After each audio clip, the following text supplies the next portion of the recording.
오늘 함께 나누실 하나님의 말씀은 사무엘상 17장 12절에서 27절까지 말씀입니다. 오늘은 양을 맡기는 마음이라는 제목으로 함께 말씀을 나누겠습니다. 이스라엘과 블레셋이 전쟁을 시작했습니다. 우리 지난주에 이제 골리앗이 드디어 증등한 것을 살펴보았잖아요. 유다 땅에서 서로 병사들을 이렇게 대치하고 있는 중입니다. 중간에 있는 골짜기를 사이에 두고 블레셋이 쳐들어와서 전열을 벌이자 이스라엘은 방어하기 위해 마주대하며 지금 또 전열을 벌이고 있습니다. 서로 지금 골짜기 하나를 두고 마주보고 지금 대치 상태에 있는 거죠. 그런데 이번에는 블레셋 진영에 괴물 같은 싸움꾼이 있었습니다. 지난주에 살펴보았던 골리앗. 이 골리앗이라고 하는 싸움을 도두는 괴물이 이스라엘 진영을 향해서 조롱하고 있습니다. 조석으로 아침 저녁으로 나와서 또 40일이나 아침 저녁으로 나와서 이스라엘을 지금 조롱하고 있죠. 나랑 붙을 사람 나와봐. 아무도 없어. 그러면서 여호와 하나님을 조롱하고 이스라엘 군대를 조롱하고 계속해서 조롱하고 있었죠. 그래서 이스라엘은 잔뜩 두려워하며 누구 하나 나설 생각도 하지 못하는 중이었습니다. 모두 이걸 보고 도망갔대요. 이런 상황 속에서 우리의 주인공 다윗이 드디어 나타났습니다. 지난주에는 빌런 골리앗을 소개했다면 오늘 보면 드디어 다윗을 소개합니다. 우리는 이 싸움의 결론은 이미 사실 알고 있습니다. 그죠? 누가 이겼습니까? 다윗이 이겼죠. 그래서 이 결론을 이미 알고 있어서 그 재미가 약간은 줄어들었지만 그래도 우리 편이 이기는 것은 보고 또 봐도 재밌잖아요. 그죠? 하나님께서 어떻게 이기게 하시는지 또 한번 마음에 새기고 또 한번 깊이 한번 생각해보고 그렇게 오늘 말씀을 나누었으면 좋겠습니다. 먼저 이제 다윗을 소개하는데 오늘 이제 우리의 주인공, 진짜 주인공 다윗을 소개합니다. 12절에 보니까 정식으로 다윗을 소개하는데 유다 베들레헴 에브라 사람 이새의 아들이다 이렇게 얘기하죠. 한편으로는 평범한 집안의 그것도 아주 막내 나이 어린 아들입니다. 평범한 집안의 나이 어린 아들 막내였습니다. 막내 그러면 좀 어리광도 있을 것 같고 그죠? 막내니까 책임감도 좀 없을 것 같고 막내니까 뭐 지 맘대로 할 것 같고 좀 이런 생각도 없잖아요. 있잖아요. 아무튼 막내라고 좀 소개하고 있습니다. 그래서 장자 엘리압보다는 아마 일단은 우리가 선입견일 수 있지만 책임감 좀 못할 수 있어. 듬직하지는 않은 것 같아. 이렇게 생각할 수 있는 거죠.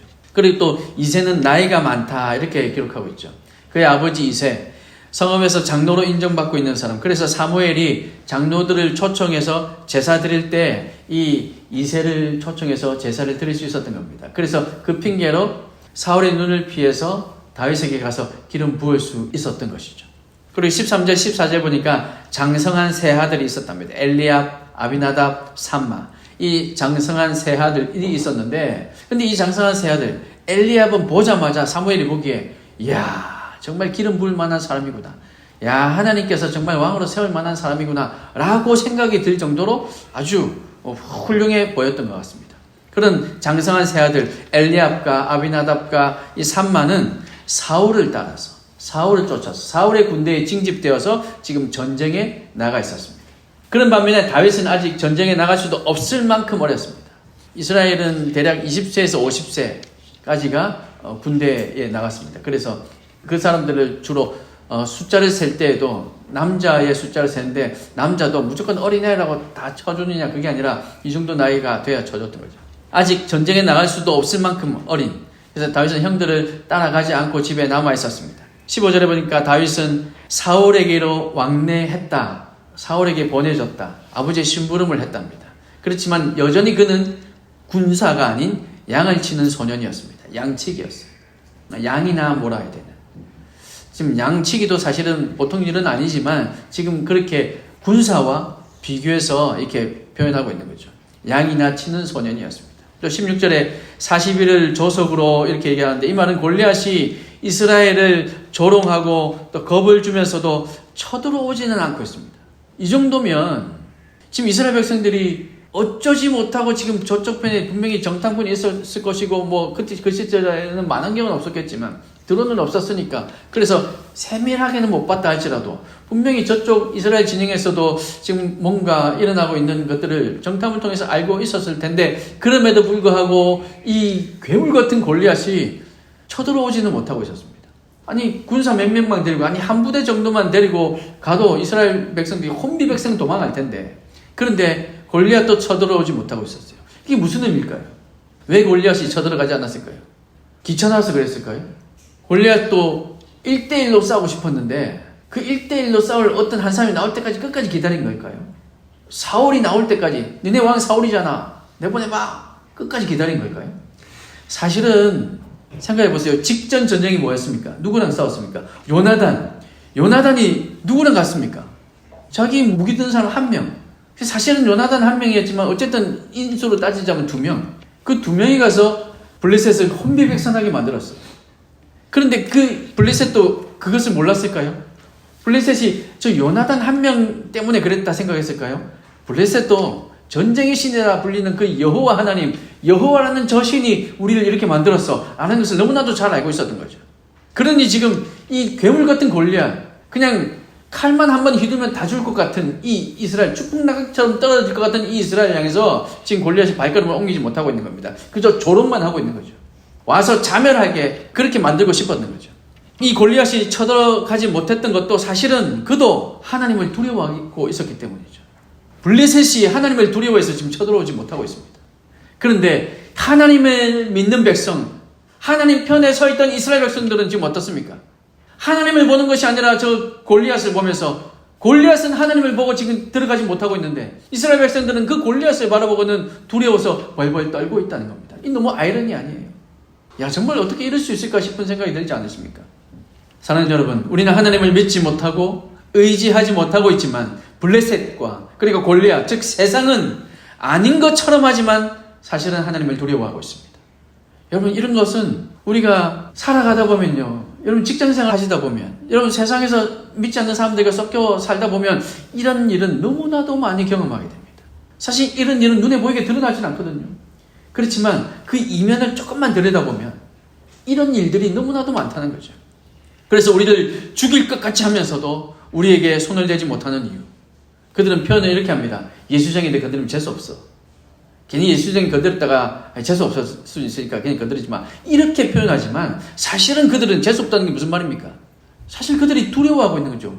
예수 믿는 사람 잘못 건드렸다가 쟤네들 벌 받을까봐, 저주 받을까봐 두려워하고 있는 거죠. 왜냐? 살아계신 하나님께서 우리가 당하는 것을 그냥 보고만 계시지 않기 때문에. 우리를 죽일 것 같이, 우리를 손가락질하고, 그렇게 요즘은 개독교라고 얘기하면서도 우리에게 손을 대지 못하는 이유는 우리 등 뒤에 계신 예수 그리스도, 성령님을 그들도 인식하고 있기 때문입니다. 그들의 삶을 하나님께 올려드리지 못하지만, 그들의 삶을 하나님께 맡겨드리고 있지는 않지만, 내 마음대로 살겠다고 얘기는 하고 있지만, 그러나 하나님의 백성들을 향해서는 그들도 함부로 하지 못한다는 것입니다. 다윗을 구체적으로 소개하고 있는 이유는 하나님을 두려워해서 쳐들어오지 못하는 이 골리앗을 보면서도 사울은 두려워 떨었고, 군대는 사기가 바닥까지 내려가 있었고, 다윗의 형들은 시기 질투에 눈멀어 있었기 때문에 결국 하나님은 누구를 통해서요? 이 다윗을 통해서 이스라엘을 구원할 것이다. 그래서 지금 이 다윗을 여러 절에 걸쳐서 구체적으로 소개하고 있는 겁니다. 이것이 복선이죠. 내가 이 다윗을 들어 사용하겠다 하고 말씀하시는 하나님의 뜻입니다. 여러분, 그런 줄 믿으시고 우리 삶 가운데에서도 이 다윗처럼 하나님께서 말씀하실 때 평범해 보이고 겨우 양이나 쳐야 되고 아직 나이도 안 되고 여러 가지 조건들이 이 전쟁에 나와서 싸우기에는 부족한 사람이었지만, 그러나 바로 그 사람을 하나님께서 들어 사용하신다는 것을 여러분 믿으시고, 여러분의 삶이 다윗과 같은 삶, 하나님, 제가 비록 부족하지만 하나님의 손에 붙들리기만 하면 요나단처럼, 이 다윗처럼 하나님께서 사용하실 줄 믿습니다. 그렇게 고백하며 하나님의 손에 여러분의 삶을 온전히 맡겨드리는 나 되시기를 주님의 이름으로 축원합니다. 그에 반해서 이스라엘의 반응들은 어떤지 한번 살펴봤으면 좋겠습니다. 다윗의 부친은 다윗에게 형들의 안부를 물으면서 전쟁 군수 문자를 보급해주고 있는 거죠. 형들의 안부가 어떻는지 묻는다는 핑계, 그 핑계로 군수 문자를 보급하기도 하고, 거꾸로 얘기할 수도 있습니다. 군수 문자, 그들에게 필요한 것들을 보급해 주면서 야, 네 형들 소식도 한번 좀 어떤지 가져와봐, 이렇게 얘기하고 있는 거죠. 다윗을 제외한 이스라엘 백성들은 지금 골리앗이 두려워서 숨어 있고 뒤에서 이런저런 말만 하고 있습니다. 저 다윗을 죽이면 어떻게 해준대, 어떤 보상을 준대, 지금 이런 얘기만 하고 있는 거죠. 또 사울은 어떻습니까? 이스라엘의 구원자로서의 역할을 감당하지 못하고 있습니다. 사울은 하나님께서 세우셨어요. 사울이 지금 그저 맨몸으로 나가기만 해도 하나님께서 함께 하실 겁니다. 하나님께서 이기게 하실 겁니다.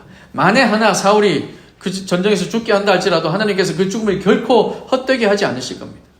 그런데 이미 우리가 여러 차례 살펴본 것처럼 사울은 자기의 목숨이 너무나도 아까웠고 자기의 가지고 있는 모든 이것들이 너무나도 아까워서 그래서 하나님 앞에 자신의 삶을 내어드리지 못하는 거죠. 거짓으로 또 하나님 말씀을 순종하지 못함으로 내 체면이 더 중요한 그런 삶을 살고 있는 겁니다. 그런데 지금 체면을 완전히 구기고 있죠. 숨어 있습니다. 이런 상황에서 다윗은 골리앗의 이야기를 듣고는 분노합니다. 마침 다윗이 갔는데 골리앗이 나오고 그 골리앗이 막 이렇게 이스라엘 백성들을 조롱하는 소리를 듣고 그 뒤에서 또 이스라엘은 저 다윗을 죽이면 어떻게 한대 이런 얘기를 들으면서 다윗은 분노했습니다. 그래서 20절에 보니까 양 지키는 자에게 맡기고 갔답니다. 여기서 이 맡기고라는 말 오늘 여기에 우리가 주목해 보려고 하는데 이 맡기고라는 말은 히브리어로 나타시라는 말입니다. 이 말은 떠난다, 버려둔다라는 뜻을 가지고 있습니다. 또 한편으로는 방치한다라는 뜻도 가지고 있습니다. 포기한다 이 정도의 뜻을 가지고 있어요. 지금 맡긴다라는 이 말, 양을 양치는 자에게 맡긴다. 절대로 이 양 내 소중한 양이니까 이 양들을 절대로 죽이면 안 되고 막 이렇게 지금 얘기하는 것이 아니라 사실은 물론 다윗은 이 양들을 자기 목숨을 걸고 지켰던 양들입니다. 그런데 그런 양들을 지금 떠내버리고 방치해두고 포기하고 지금 하나님의 백성, 하나님의 사명을 이제 골리앗을 무찌르기 위해서 그가 떠났다는 겁니다. 그게 무슨 뜻일까요? 자기가 생명처럼 여겼던 그 양들을 지금 양치기는 사람에게 맡기고 버려두고 갈 정도로 지금 여기에 이 일이 너무나도 중요한 사안이고 여기에 지금 목숨 걸고 있다는 겁니다. 또 22절에 보면 짐을 지키는 자의 자기의 짐을 짐 지키는 자의 손에 맡기고 여기에 나오는 맡기고도 똑같은 단어입니다. 지금 버려두고 갔다. 이거 지금 중요한 게 아니라는 겁니다. 우리는 성도들을 양에 비유하잖아요. 그렇게 보자면 이 양 너무 소중하죠. 그런데 지금 여기서 말하는 양은 진짜 그냥 양입니다. 다윗에게는 소중했던 양이긴 했지만 지금은 양이 소중한 것이 아니라 지금은 여호와의 이름이 모욕당하는 것 이것이 더 중요했다는 거죠. 그러니 자기가 목숨처럼 여겼던 소유물이었지만 그 양을 그냥 버려두고 그냥 내맡기고 그냥 방치해버리고 포기하고 지금 떠났다는 겁니다. 그만큼 중요한 사안이었다는 거죠. 짐을 자기가 가져왔던 이 군수물자입니다. 이게 있어야 아버지에게 그 형들 3명의 소식을 전해서 가지고 갈 수 있었을 겁니다. 그런데 이 짐들도 그냥 버려버리고 방치해버리고 지금 저 골리앗을 보고는 흥분해서 하나님께서 다윗을 통해서 일하실 것을 믿으며 그는 나갔다는 거죠. 양을 맡길 수 있었던 이유는 일의 우선순위를 알았기 때문입니다. 무엇이 더 중요한 일인가라는 것을 그가 알았기 때문입니다. 그리고 바로 그런 마음으로 전쟁에 나갔기 때문에 백성들을 위해서 목숨을 아끼지 않을 수 있었다는 거죠. 24절에 보십시오. 심히 두려워하여 그 앞에서 도망하며 이렇게 얘기합니다. 이게 누구의 얘기입니까? 다윗이 심히 두려워하여 그 앞에 도망한 겁니까? 누가 그랬다는 거죠? 우리 24절 같이 한번 읽어보겠습니다. 24절 시작. 이스라엘은 모든 사람이 그 사람을 보고 심히 두려워하여 그 앞에서 도망하며. 누가 그랬다고요? 이스라엘 모든 사람이 그 사람을 보고, 그 사람이 누굽니까? 골리앗을 보고. 이스라엘은 심히 두려워하여 그 앞에서 도망했답니다. 원어의 어순, 우리 한글 어순이 아닌 원어 히브리어의 어순은 도망하고 두려워하여 이렇게 되어 있습니다. 이게 무슨 말이냐면 두려워할 겨를도 없이 막 그냥 무조건 도망부터 하고 보는 이스라엘. 그래서 이스라엘 군대의 나약함이 지금 이 정도다. 두려워할 겨를도 없이 무조건 도망부터 했다. 그러니까 이스라엘 군대의 사기가 지금 완전히 땅에 떨어져 있다는 것을 지금 보여주고 있는 거죠. 26절에 이 블레셋 사람을 죽여 이스라엘의 치욕을 제거하는 사람에게는 이렇게 이 할례받지 않은 블레셋 사람이 누구에게 살아계시는 하나님의 군대를 모욕하겠느냐? 골리앗과 싸우게 될 이유가 무엇이냐면 지금 이런 이유들이 있다고 보여주고 있는 거죠. 사랑하는 주님 여러분, 이스라엘은 무기력했지만 다윗은 의분에 가득 차 있었습니다. 이스라엘이라는 이 공동체는 무기력해 있었지만 그러나 다윗은 결코 그렇지 않았습니다. 다윗은 양을 지키던 마음으로 이스라엘을 지키기 원했고 사자와 곰으로부터 양을 지켜주셨던 그 하나님께서 오늘 이 이스라엘 백성들도 짐승과 같은 이 골리앗의 손에서 지켜주실 것이다 라는 사실을 확신했던 거죠. 그래서 양들을 비록 잠시라는 시간이지만 버려둘 수 있었고, 아버지가 맡긴 그 군수품을 잠깐이지만 버려둘 수 있었던 겁니다. 양을 맡기는 다윗의 마음을 결코 쉽게 짐작할 수 없겠지만, 양을 맡기면서까지, 양을 포기하면서까지 하나님의 나라를 걱정하고 구하기 원하는 그 마음, 공동체를 위해서 내 한번 그렇게 희생하겠다고 하는 그 마음, 그 마음이 오늘 저와 여러분에게 충만할 수 있기를 주님의 이름으로 축원합니다. 우리 마지막으로 한번 살펴봅시다. 26절에 보니까 다윗의 질문은 이스라엘에게 치욕을 준 무리한 자를 죽이는데 무슨 보상이 필요하겠느냐? 라는 뜻의 의미입니다. 이 골리앗을 죽이면 어떻게 한다고요? 물었어요. 그러니 이런 보상을 해준다라는 얘기를 들었습니다. 지금 그 말 다윗이 묻는 것은, 그래? 이거 혹한데? 그런 베네핏이 있다고? 지금 이런 마음으로 물은 것이 아니라, 아니 지금 저 무리한 하나님을 모욕하는 저자를 죽이는데 무슨 보상이 필요하단 말입니까? 뭘 준다고요 도대체? 라고 묻는 겁니다. 이스라엘 사람이라면 당연히 해야 할 일이라는 거죠. 다윗은 두려워하지 않고 하나님을 의지해서 담대히 맞섰기 때문에 이렇게 얘기할 수 있었습니다. 다윗은 블레셋이 섬기는 다곤과 같은 그런 죽은 신은 결코 살아계신 여호와 하나님의 군대를 이길 수 없습니다 라는 신앙의 고백인 겁니다. 무엇을 준다고요 도대체? 그게 무슨 소용이 있습니까? 라고 얘기하는 거죠. 사랑하는 여러분, 하나님 나라를 세우는 데에는 어떠한 대가로도 충분하지 않습니다. 그렇잖아요. 하나님 나라를 세우는데 여러분에게 어떤 대가를 줘야 이 정도면 됐다 얘기할 수 있겠습니까? 사실은 하나님의 나라를 세우는데 무엇을 준들, 어떤 돈을 준들, 어떤 물질을 준들, 그게 충분하게 보상이 되겠습니까? 어떤 것으로도 보상되지 않을 겁니다. 그래서 그 대가 받지 않는 거죠. 예수님께서 우리의 죄를 위해서 십자가에 대신 죽어주셨던 그 대가 무엇으로 보상할 수 있겠습니까? 이 천하 만물을 다 예수님께 드리면, 만약에 드릴 수 있다고 해서 드리면 그것으로 보상이 될까요? 그것으로 충분하지 않잖아요. 그래서 주님께서 받지 않으시는 거죠. 거저 주신 겁니다. 오늘 이 공동체를 위해서, 이스라엘을 위해서 헌신하고 희생하겠다는 그 다윗, 그거 안 받아도 돼. 그게 무슨 소용이야? 내가 이 하나님의 일을 감당하는데 라고 하는 것처럼 오늘 저와 여러분도 하나님 나라를 위해서 섬기고 하나님 나라를 위해서 우리의 삶을 드릴 때 어떤 보상, 어떤 대가 바라는 것이 아니라 온전히 하나님 나라를 위해서 제 한 몸 하나님께서 사용하시길 원합니다. 그렇게 헌신할 수 있기를 주님의 이름으로 축원합니다. 여러분, 그러면요, 우리가 생각했던 것 이상으로 하나님 채우십니다. 저는 이런 것 기복신앙 같아서 여러분들께 가능하면 얘기하지 않으려고 하고 저도 그렇게 생각하지 않으려고 합니다. 그런데 우리가 살아와 보니까 결과는요, 하나님께서 우리가 생각했던 것 이상으로 내 생각과 다르게 채우셨을 뿐이지 내 생각 이상으로 늘 하나님께서 채우셨다는 것을 경험하게 됩니다. 그러나 여러분, 그렇지 아니한들, 우리를 만들어주시고 우리를 이 땅에 보내시고 우리에게 생명 주시고 우리를 구원해 주신 그 하나님께, 그 하나님께서 우리에게 그 어떤 것으로 채워주시 않으신들 어떻습니까? 우리를 구원해 주신 이것만으로 얼마나 크고 놀라운 은혜입니까? 그 어떤 대가로도 충분하지 않습니다. 그래서 우리는 하나님께 우리의 마음을 다해서, 최선을 다해서 우리의 삶을 드리며 섬겨낼 수 있기를 간절히 소망합니다. 그 어떤 것도 바라지 않고 순전한 마음으로 섬길 때 하나님께서 여기에 하나님의 놀라운 은혜를 허락해 주신다는 사실을 여러분 기억하시길 바랍니다.